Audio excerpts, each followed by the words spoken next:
parents, Justina from artbehavior.com, and here we're looking at colors that you can introduce into your family. That's an unconscious way of just bringing in mindfulness and building your thriving relationships within your family.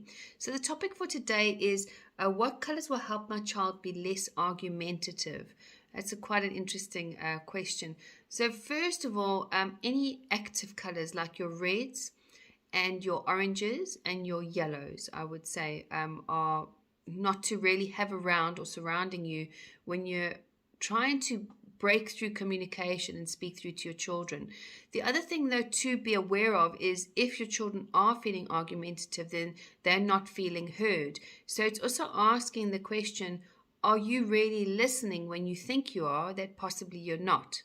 And sometimes, your children just saying how they feel and you answering back, that answer back might feel that they're actually being put down as opposed to speaking things through, or, maybe even having an answer for every time they present a challenge. That is something I even learned personally, where sometimes me just saying, even my daughter would say, oh, you really upset me when you said this. And then I noticed I would say, yes, but can you ask yourself why I said this? And when I would say that, it would almost be like a ping pong between us going, well, backwards and forwards. And I was going, you need to take accountability.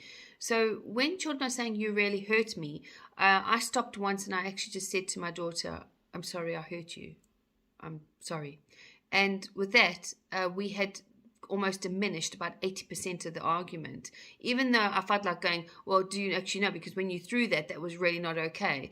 And that just helped her feel listened to. So when we had gotten to that point, then we could both calm down. Then we came back later and spoke about it. And I would say, what does mommy do that really frustrates you? What does that feel like? And they opened up more of a communication. So I'd say the colors to surround that are your blues, greens, and your purples, so that you can all connect intuitively, listen, and not feel the want to defend yourself or feel like you have to have the last word.